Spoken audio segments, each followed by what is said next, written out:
placer darle la bienvenida a nuestro programa Somos Salud. Soy Aris Becueto y durante los próximos 30 minutos estaré acompañándolos mientras les presento a 4 reconocidos especialistas de la región. Juntos exploraremos información vital para el cuidado de nuestra salud y bienestar. Y antes de presentar a nuestro primer especialista, les quiero hacer una invitación. Si formas parte del medio de la salud y quisieras participar en este proyecto, puedes contactarnos por medio de nuestras redes sociales para más información. ¿Sabes qué es el trastorno del espectro autista? La licenciada Jessica Montañez, especialista en psicología familiar, nos hablará de las teorías explicativas del autismo que nos permiten comprender el origen, sus características, así como el impacto en el comportamiento y la conducta de un niño.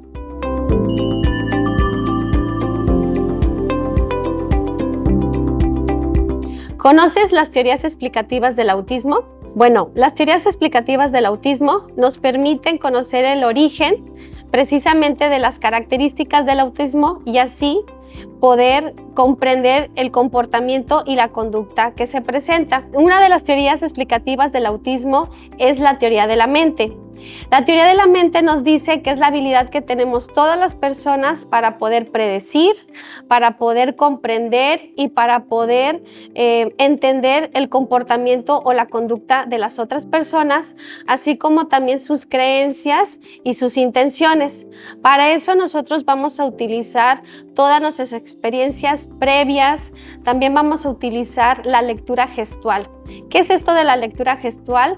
Bueno, el poder nosotros comprender las expresiones faciales de las otras personas para que nosotros podamos ir adaptando nuestro comportamiento o nuestra conducta en base a estas personas o al ambiente en el que estamos.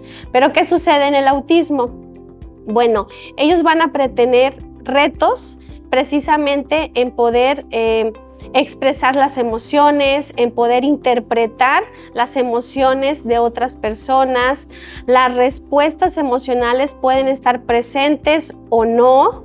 También pueden tener dificultad en ser empáticos y como la comunicación es de tipo lineal o literal, van a presentar un reto para poder comprender lo que son los chistes, lo que es el sarcasmo, lo que son las mentiras, el sentido figurado, por ejemplo, las mentiras. Entonces, por eso es muy importante que cuando nosotros nos comuniquemos con las personas que están dentro del espectro, lo hagamos evitando este tipo de lenguajes.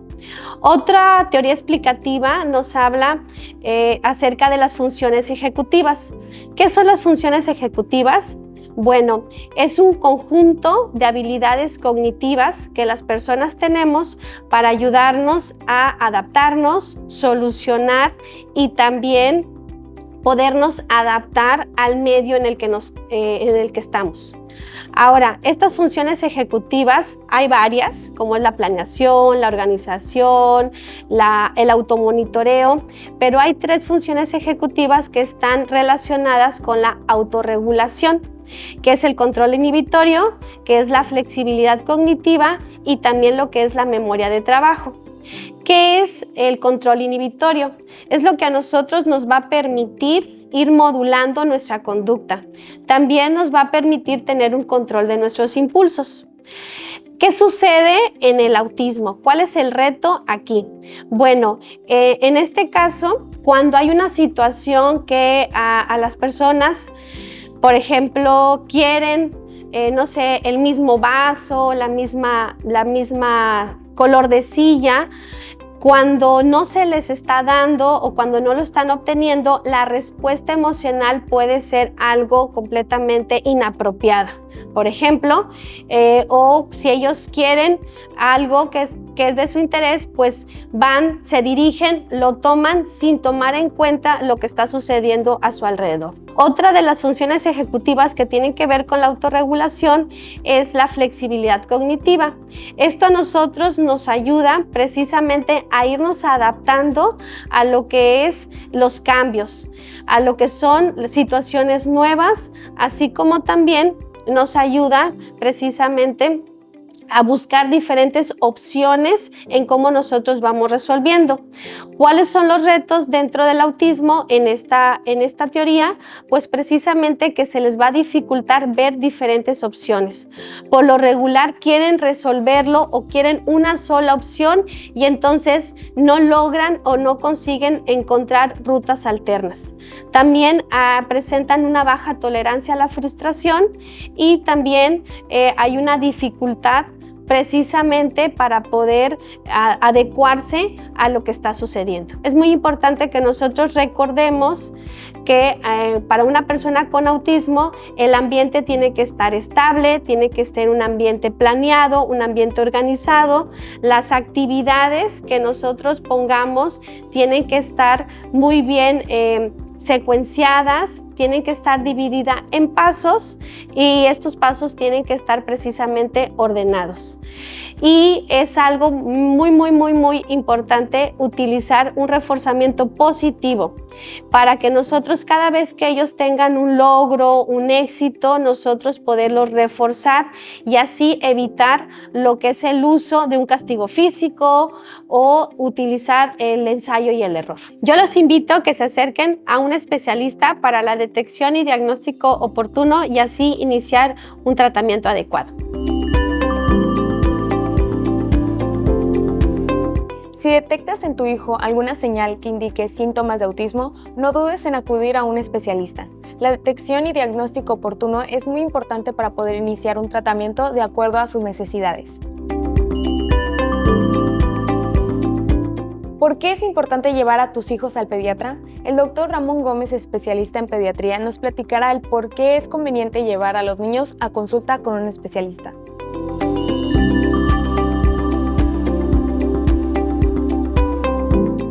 ¿Por qué es importante llevar a tus hijos con el pediatra? Vamos a ir más allá con el hecho de que obviamente cuando nuestro hijo tiene alguna enfermedad, alguna patología, pues acudimos inmediatamente a consulta con un médico pediatra. Pero podemos ir un poquito más allá hacia el control de nuestros hijos con un pediatra. ¿Por qué? Porque nuestros hijos requieren llevar un seguimiento de estrecho y directamente con un profesional de la salud, con el que en este caso que estamos hablando de los pediatras, para llevar crecimiento, desarrollo y así garantizar de que nuestro hijo está llevando pues, un adecuado crecimiento. Por ejemplo, les voy a poner, si recibimos un auto de agencia, tenemos que estarlo llevando a revisión porque perdemos la garantía cada 5,000, 10,000, 15,000 kilómetros. En nuestros hijos también nos los entregan nuevecitos de agencia y tenemos que estarlos llevando a control y seguimiento para ver cómo va creciendo, su peso, su talla, cómo va adquiriendo las habilidades motoras para poco a poquito, en este caso, por ejemplo, los recién nacidos o los niños muy pequeños, cómo va sosteniendo su cabeza, cómo va teniendo control de todo su tronco, de sus extremidades, cuando empiezan a llevarse cosas a la boca, cuando podemos iniciar o no la alimentación complementaria, que es con las papillas, y posteriormente cómo va evolucionando nuestro hijo en este primer año de vida, que es muy importante, hacia el gateo, posteriormente que se va a poner de pie solito y posteriormente va a caminar sin ayuda nuestro niño. Y son momentos de oportunidad que tenemos que aprovechar cuando nuestro hijo va creciendo.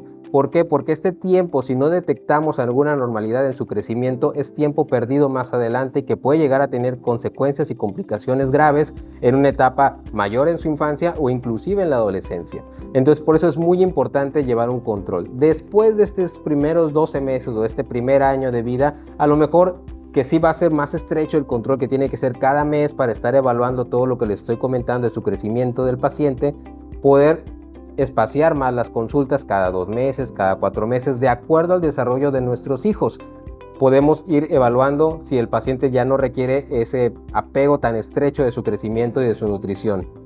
Es muy importante también, posteriormente del primer año, pues evaluar en tanto su peso, su talla, como va creciendo nuestro paciente, y cuando empiezan a surgir otras dudas, que si mi hijo está tardando para crecer, que si mi hijo a lo mejor requiere desparasitarse, que es algo que de las dudas más comunes que podemos encontrar, pues por eso es muy importante ir con el pediatra para saber cuándo es el momento idóneo para desparasitar a los niños, porque antes de los 2 años lo recomendable es que no se desparasiten de rutina, a menos que tengan alguna enfermedad parasitaria que sí requiera tratamiento antiparasitario. Y después de los 2 años sí habría que hacer una desparasitación profiláctica o preventiva en estos pacientes, además de evaluar su crecimiento, su desarrollo y ver si no requiere algún otro más suplemento, por ejemplo, que nos ayude un poco más hacia que mantengan un buen crecimiento y un buen desarrollo estos pacientes. Actualmente hay muchísimas dudas en los comportamientos que pueden llegar a tener nuestros hijos, por eso es importante que se acerquen ante las primeras dudas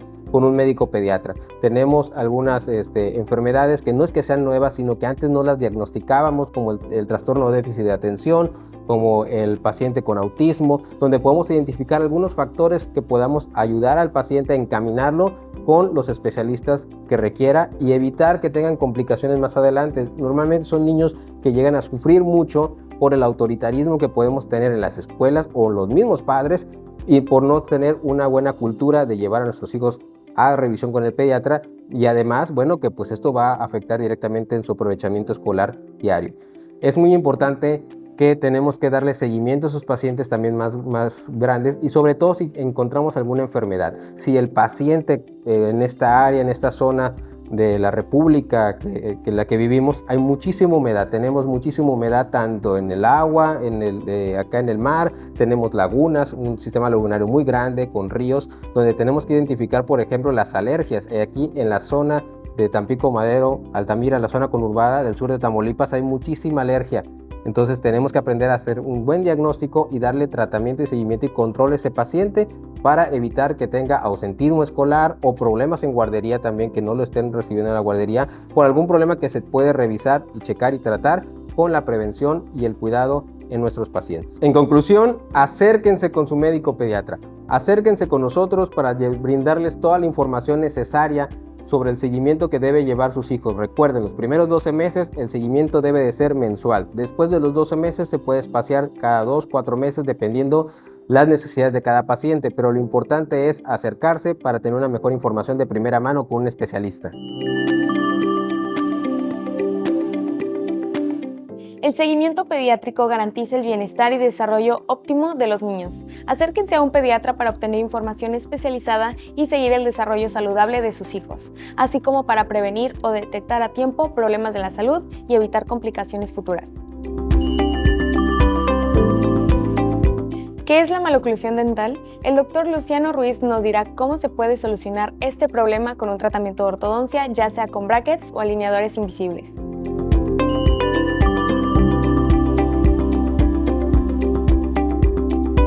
Hoy vamos a hablar de la maloclusión dental, pero ¿te has preguntado qué es la maloclusión dental? Un ortodoncista, normalmente uno de los principios es alinear tus dientes, pero si notas que tus dientes están girados o tienes alguna malposición dentaria, es importante acudir a una revisión con tu ortodoncista. ¿Qué es la maloclusión? Nosotros cuando nos referimos a una maloclusión, nos referimos a los dientes que están rotados en una malposición. ¿Y qué se debe de hacer? Un tratamiento con ortodoncia, ya sea con alineadores invisibles o con ortodoncia convencional, que son los brackets. Dentro de los brackets, pues utilizamos diferentes gamas, que son los estéticos o los metálicos. ¿Cuál es la función? Un alambre va a entrar a lo que es el bracket y va a buscar la alineación correcta. Ahora, los alineadores invisibles son unas guardas en las cuales se usan por 14 días para corregir el movimiento dentario. ¿El apiñamiento qué es? El apiñamiento es normalmente cuando los dientes están juntos en diferentes direcciones. Es el principal motivo por el cual el paciente viene a nuestra consulta. Ahora, ¿qué ventajas tiene corregir un apiñamiento? Que los dientes estén correctamente alineados. ¿Y esto qué nos va a permitir? Una mejor higiene y que tus encías estén desinflamadas y prevenir futuras caries. La ortodoncia no solamente son brackets. Aquí quiero hacer hincapié, ¿por qué? Porque también utilizamos aparatos ortopédicos. ¿Esto para qué? Para inhibir o acelerar el crecimiento del niño, para evitar problemas mayores cuando entre en una etapa adulta. Ahora, también nosotros ¿qué corregimos? Los malos hábitos como el chupeteo de dedo o que se muerda los labios el niño. Entonces, ¿esto qué nos puede o qué podemos evitar a futuro? Que tenga deformidades en lo que son los maxilares. Una consulta de ortodoncia, ¿qué incluye? Debe hacerse una revisión intraoral y extraoral de la boca del paciente y para analizar nosotros los tejidos. También tenemos diferentes exámenes complementarios, como son la radiografía panorámica, en la cual nosotros evaluamos las estructuras óseas y dentales, y la radiografía lateral de cráneo, en la cual nosotros hacemos diferentes trazados cefalométricos para analizar en qué posición está el diente con las diferentes estructuras óseas, como la base del cráneo. También utilizamos la tomografía dental. Esto es de gran valor, ¿por qué? Porque vamos a observar la mandíbula y los maxilares en 3 dimensiones. También, por último, hacemos unos modelos de estudio de la boca del paciente y con toda esta información analizamos qué tratamiento es el mejor para cada caso. Hoy en la actualidad tenemos diferentes tipos de tratamientos, como lo son los fijos y los removibles. Los fijos son los brackets, los cuales actúan mediante un arco sobre ligas y van a hacerse cambio de cada mes para así buscar el control adecuado del diente. Ahora, si el paciente busca una estética mayor, tenemos diferentes opciones como es la ortodoncia lingual y los alineadores invisibles. Estas 2 técnicas requieren mucho de la cooperación del paciente. Cuando se usan los alineadores invisibles, se deben de cambiar cada 14 días. ¿Por qué? Porque ese alineador va perdiendo la fuerza y se hace un cambio de juego entre cada consulta. Es importante que a los niños los llevemos con el ortodoncista. ¿Para qué? Para utilizar una ortodoncia que conocemos como ortodoncia interceptiva. A partir de los 6 años es la edad ideal para que el niño acuda al ortodoncista y darle un seguimiento específico para que todo esté en orden. Ahora, también se puede colocar la ortodoncia a los 12 años una vez que todos los dientes están erupcionados y se hizo el recambio de todos estos dientes temporales a los permanentes. El tiempo de tratamiento va a variar en paciente. Va a depender del grado de maloclusión o de la malposición dentaria. Puede ir desde los 6 meses hasta 1 año y medio aproximadamente, pero siempre hay que evaluar el caso individual. Es importante, una vez que finalices tu tratamiento de ortodoncia, utilices tus retenedores. ¿Por qué? Porque los dientes tienen memoria y se van a regresar a su estadio inicial. Como conclusión, invitamos a toda la familia, a los niños, a las personas adultas, a que acudan a una revisión con su ortodoncista, en el cual les va a indicar toda esta serie de diagnóstico y la mejor opción de su tratamiento para su problema de maloclusión dental. Es importante acudir al ortodoncista si notas alguna rotación o malposición dental para tener un diagnóstico y tratamiento personalizado. Así podemos prevenir problemas derivados de la maloclusión. El autismo es un trastorno del neurodesarrollo que afecta la comunicación, la interacción social y el comportamiento de los niños. La doctora Angélica Hernández nos explicará el papel tan importante que juega un neurólogo pediatra en la evaluación, diagnóstico y tratamiento del autismo.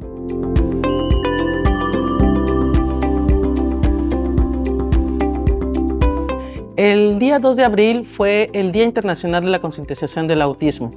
Esta condición es una afección a nivel mundial, ¿sí? Últimamente está aumentando la incidencia de la presentación de la enfermedad y con ello los diagnósticos que llegan al consultorio médico. Pero en realidad, ¿qué es el autismo? ¿En cómo podemos detectarlo? ¿Qué es lo que podemos hacer para saber si mi hijo o no tiene algún padecimiento de esta naturaleza? Bueno, el autismo pertenece a los trastornos de neurodesarrollo. Quiere decir que están presentes desde antes de los 3 años de edad. Podemos tener datos sutiles de inicio, incluso antes del año de edad, en presentación en nuestros hijos. Debemos de sospechar del mismo ante situaciones en donde veamos que su desarrollo no es neurotípico o se aleja del estado de tipicidad. Hay algunos padres que ya tienen hijos previos y que ellos mismos van viendo diferencias en comportamientos en cuanto a los hijos mayores con el hijo actual. Debemos de ver principalmente si este niño tiene o no una dirección en cuanto a la comunicación o la intervención con nuestros pares. Cómo se comunica, si el niño tiene alteraciones en su lenguaje, si no me está hablando, ese es un foco de alarma muy importante para sospechar de algún trastorno de neurodesarrollo. No precisamente de autismo, el cual es una alteración que afecta la comunicación, tiene patrones restrictivos de comportamiento y afecta habilidades sociales principalmente. Pero si no es autismo, puede ser cualquier otro trastorno que afecte su desarrollo. Durante los 3 primeros años de vida se van a desarrollar las habilidades sociales y de aquí depende mucho el comportamiento para adelante de nuestro menor. Entonces, hay que tener en cuenta que si yo llego de una manera mucho más temprana a la atención, puedo hacer mucho más y puedo identificar alteraciones de riesgo para poderlas corregir a tiempo. Si yo sospecho que tengo alguna duda en el desarrollo de mi hijo, debo acudir a un especialista, a un profesional de la atención. ¿Cuáles podrían ser estos? Bueno, de inicio puedo acudir con mi pediatra refiriéndole las dudas que tengo como padre en cuanto al desarrollo de mi hijo, ¿sí? Los trastornos de espectro autista en ocasiones no diagnosticamos de primera instancia en una sola consulta médica a un niño con autismo. Debemos de tener un protocolo de abordaje en cuanto al menor cuando tenemos sospechas del mismo, ¿sí?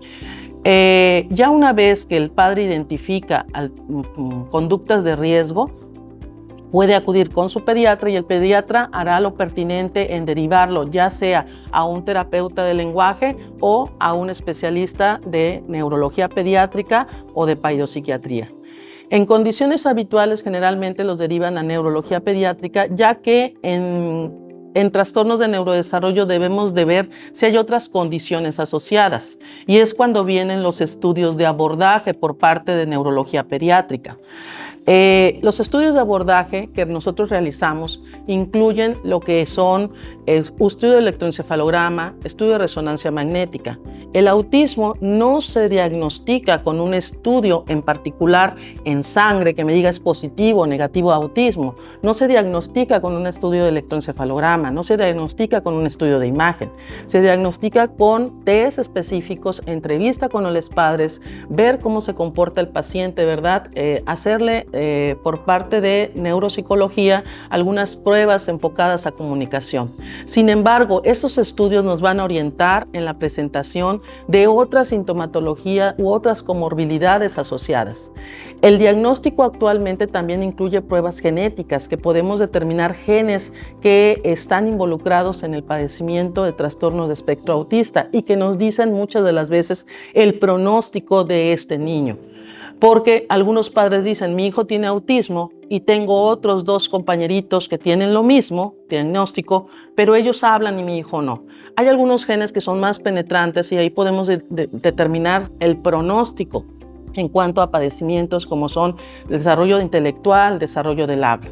Muchas de las veces el equipo multidisciplinario que aborda a un niño con trastorno de espectro autista va a incluir tanto el neurólogo pediatra como el paidopsiquiatra, su pediatra, su terapeuta de lenguaje, terapeuta ocupacional, terapeuta de integración sensorial. Entonces, no es solamente una consulta médica, es determinar el equipo de trabajo que te va a orientar en qué posibilidades o qué especialistas deben de manejar a tu hijo, ¿sí? El neurólogo pediatra es un miembro fundamental del equipo de atención para niños con autismo, contribuyendo con su experiencia en neurodesarrollo para mejorar la calidad de vida del niño y su familia. Si te perdiste alguno de nuestros segmentos, no te preocupes, puedes verlos las veces que quieras en nuestro canal de YouTube o escuchar este programa en Spotify. Además, puedes seguirnos en nuestras plataformas digitales para más contenido. Y les reiteramos la invitación, si formas parte del medio de la salud y quisieras participar en este proyecto, puedes contactarnos por medio de nuestras redes sociales para más información. Soy Arisbe Cueto y no olvides elegir Somos Salud el próximo sábado a las 9 de la mañana. Gracias por acompañarnos en este viaje hacia una vida más saludable y bien informada.